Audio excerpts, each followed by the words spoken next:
Hello friends, welcome to my channel Aharadi the Food Fiesta. আজকে আমরা বানাবো একটা unique breakfast baked French toast. এই সহজ ব্রেকফাস্ট রেসিপিটা সকালে যে কোনো সময় কিন্তু খুব তাড়াতাড়ি আমরা বানিয়ে নিতে পারি। একদম ইজিলি ক্যাসারোলের মতন করে ফ্রেঞ্চ টোস্ট কি করে আমরা বানিয়ে নিতে পারি তাহলে চলুন দেখে নিই। আমি বেকড ফ্রেঞ্চ টোস্ট বানানোর জন্য ইউজ করেছি 3টে ক্রোসান্ট। আপনাদের কাছে ক্রোসান্ট না থাকলে কোনো বড় বান বা ব্রিয়শ ব্রেড ইউজ করতে পারেন। কি কি ইনগ্রেডিয়েন্টস লাগবে আমি এখানে লিখে দিয়েছি। একটা ডিম, half cup condensed milk, butter, powder sugar, vanilla extract আর সিনামন পাউডার। প্রথমে আমি ডিমটাকে এইভাবে ফেটিয়ে নিচ্ছি, তার মধ্যে অ্যাড করে দিচ্ছি হাফ কাপ কনডেন্সড মিল্ক।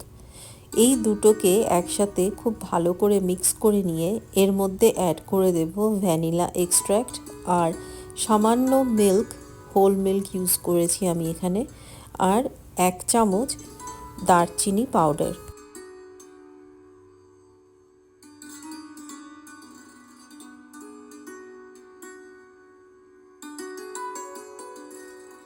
এরপর একটা বেকিং ট্রের মধ্যে আমি বাটার লাগিয়ে নিলাম।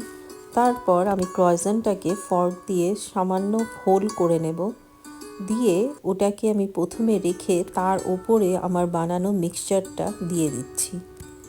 এর ওপরে আমি অ্যাড করে দেব যে কোনো চয়েসের ফ্রুট। আমি এখানে স্ট্রবেরি অ্যাড করেছি, আপনারা চাইলে স্ট্রবেরি, ব্লুবেরি বা অ্যাপেল যা আপনাদের পছন্দ সেই যে কোনো ফ্রুট অ্যাড করে দিতে পারেন।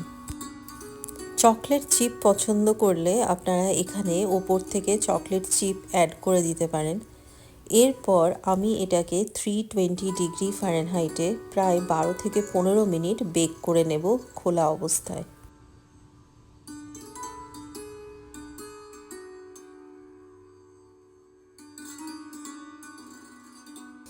এরপর আমি ওপর থেকে অ্যাড করে দেব 1 থেকে 2টো স্লাইস মতন বাটারের কিউব।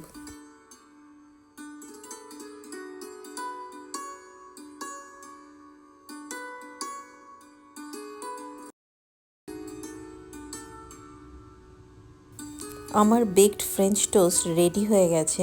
আমি ওপর থেকে পাউডার সুগার স্প্রিঙ্কল করে দিচ্ছি। ব্যাস হয়ে গেল আমাদের বেকড ফ্রেঞ্চ টোস্ট ক্রয়েজেন্ট দিয়ে। এইভাবে একবার সার্ভ করে দিন এই হেভেনলি ডিলিশিয়াস ব্রেকফাস্ট রেসিপিটি। এত সহজে বানানো যায় যে যে কোনো সময় আপনারা সকালে কিন্তু এটা ব্রেকফাস্টের জন্য বানিয়ে নিতে পারেন। হেলদি টেস্টি এই রেসিপিটা বানানোও তেমনই সহজ। তাহলে বন্ধুরা একবার বানিয়ে ফেলুন বেকড ফ্রেঞ্চ টোস্ট ক্রয়েজেন্ট দিয়ে বা যে কোনো ব্রিয়শ বান বা মোটা ব্রেড দিয়ে, আর সার্ভ করে দিন সকালের ব্রেকফাস্টে। আর যদি আপনাদের এই রেসিপিটা ভালো লেগে থাকে আমার চ্যানেলকে লাইক, শেয়ার, সাবস্ক্রাইব আর কমেন্টস করতে ভুলবেন না। Thanks for watching.